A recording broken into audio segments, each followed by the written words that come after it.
To understand any technology, there are three important factors. If you understand these three things, you can understand anything about the technology. First thing is the architecture, second thing is the network, third thing is the storage. If these three concepts are clear in your mind, so you can play with that technology by your own. Okay, so let's start with architecture. How actually these data centers are actually aligned in the backend. So that's what we are going to understand. So first of all, we need to understand the concept of the region here. So what happens, as I told you that in the backend, so what AWS does, they have set up the different data centers in different regions here. Okay. And you can see these regions are listed here also. You can see in this picture, these are the regions, right? So when you want to create any of the resource, first of all, you have to select which region actually you want to select to create that resource. So how can you select that region? There is a drop down list here. Click on it. Okay. You will see all of the regions are listed here. Okay. Suppose you want to create any resource in Mumbai region. So select the Mumbai region. After that, inside this portal, whatever you create, okay, whatever you create, that will be deployed inside the Mumbai data centers. Okay, suppose you want to create anything in North Virginia, you just select North Virginia here. So then whatever you create, that is getting deployed inside the North Virginia. So let's understand with the help of this diagram. So suppose what you do, you have opened this portal aws.amazon.com. Okay, and you have opened it here, you logged in here also. Now you have selected North Virginia region. So let's say you have selected North Virginia here, North Virginia here. So what will happen in this case, you are going to connect, basically you are going to connect to North Virginia data centers. Okay, now from this portal, if you create any EC2 instance or the virtual machine, so that virtual machine is going to be deployed in North Virginia. Fine. Suppose you switch it to some other region instead of North Virginia. Let's say you select the Mumbai here. So in that case, what will happen now from your laptop when you are opening all this thing and selected Mumbai? So in this case, you are connected to the Mumbai here. So if you create any EC2 instance or virtual machine, that EC2 instance or virtual machine is going to be deployed in Mumbai region. Okay, so every time it will not ask you that which region where you want to deploy. You have to set it from the console. Once you select, okay, once you select the region, so everything is going to be deployed in that. Similarly, you can choose anything. Let's say I'm selecting the Singapore here. So right now I am inside the Singapore region. So what happens now? Let me draw one diagram. Suppose this is your Singapore.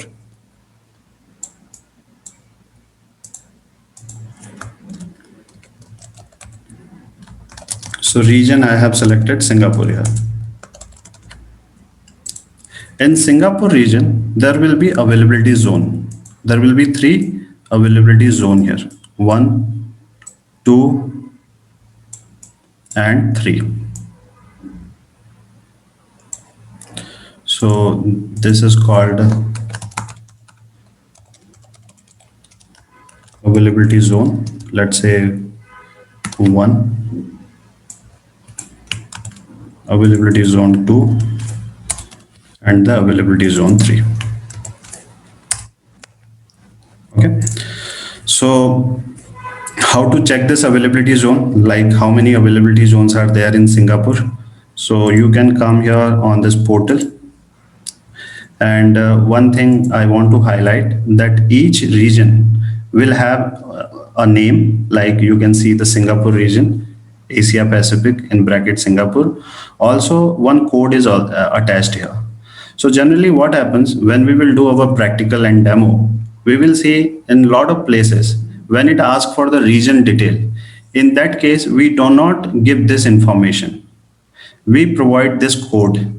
If I copy this code there, so it will automatically understand that I'm talking about the Singapore. So here you can see each and every region has some code attached with that, and with that code actually we identify that region. Now I want to see that how many availability zones are available in this region here. So you can go to the services and click on EC2, right? If you scroll down, you can see the region name is Asia Pacific Singapore, and it is also showing you the status of this region, whether this region is available or not available, it is working properly or not working properly. So it says that this service is operating normally here. Inside this Singapore region, I have 3 availability zone. Okay, these are the name of zone. Okay, so let's go ahead and copy all this thing.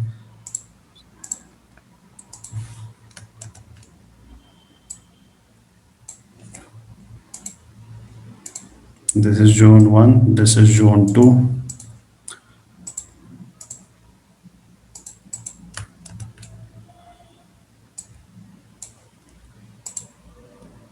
And this is your zone 3.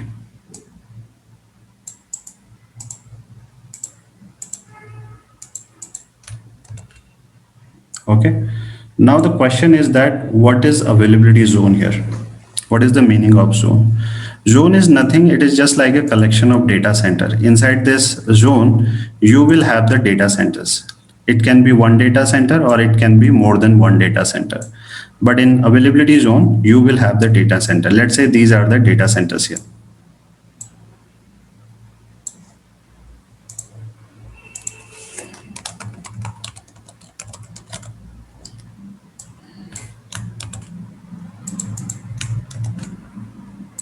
Okay, so all these availability zones are located in different physical location. Let's say this is your physical location 1.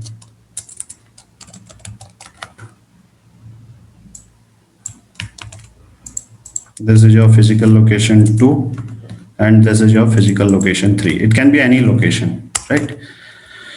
So all of these availability zones will be in different physical location. And what AWS has done, in each availability zone, you will have the separate power, you will have the separate network, as well as you will have the separate cooling here.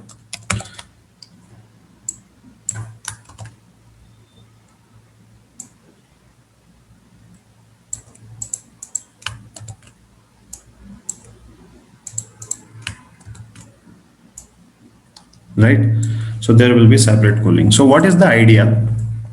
Suppose, let me take one example here. Suppose you have one website and you have deployed that website into 3 servers.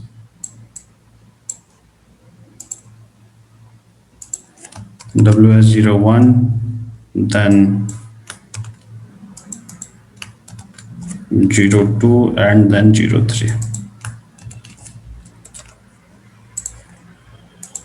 Okay, and on these 3 servers, you have deployed a website that is abc.com. And all these 3 are identical servers. You have created 3 servers just to provide redundancy for this web application that is abc.com. If one service is down, at least your website will be accessible from the other servers. And all these things are, let's say, connected to a load balancer. So let's say they are connected to the load balancer here. And finally, this load balancer is the internet facing load balancer connected to the internet. And suppose this is you and connected with your laptop to the internet. So when you type abc.com, so what will happen in this case? The session will hit on this load balancer, okay? And this load balancer will redirect it to the backend target. Suppose 4 people are trying to hit abc.com. So it will reach to this load balancer, and load balancer will redirect it to these 3 servers in the backend. So idea is that the responsibility of load balancer is to balance the load between all of these 3 servers. So there are 2 reasons basically. One reason is that I want to create the redundancy for abc.com. Okay, so that is the reason I have deployed 3 servers. The second reason is that I want to avoid overloading of a particular server in this case.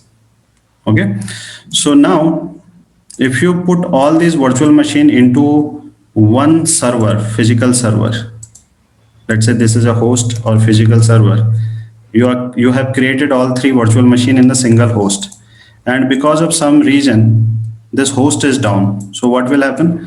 Everything will down, all these three virtual machine will be down here. Similarly, if you deploy all these three servers in a single data centers, you have a single data center here.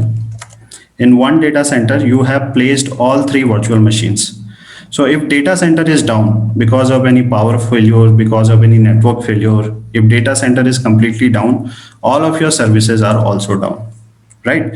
So here, if I use the same example and implement into this AWS infrastructure, so what I can do to ensure the availability of my service, that is abc.com, what I can do, I can place WS01, one server here, and a second server here, and the third server here. The first server name is WS01, okay. Second server is WS02, and third server is WS03 here. So suppose because of some reason, because of power failure, network failure, or the cooling failure, if this availability zone 1 is down, so what will happen? Your website will be accessible from these two servers, WS02 and WS03. If this is down, it is not going to impact your availability zone 2 and availability zone 3. Why? Because the power, network, cooling, everything has been separated. Let's see that portal once again. Now you will get a better understanding. So I was here. Now I have selected Singapore region. In Singapore region, I have three availability zone here. Okay, this is the name of the availability zone, and this is the code of the availability zone. Like region, I have code here as well for the zone. Fine. And here you can see the status. Availability zone is operating normally. Let's say if your zone is down, this zone is down, and you are trying to create a EC2 instance or virtual machine, and you want to place that EC2 instance into this zone here, but this availability zone is down because of any of the reasons. So what it will say that, because what will happen here, you will see the status that this zone is not available. Let's say the zone 1 is not available, and if you try to put any resource into it, it will give you the message or the warning or the error message that you cannot create any resource, currently it is not available, please go ahead and choose the other availability zone in that case. Okay, so that is the reason this status is important, and from here you can see the status of your region as well as the availability zone here.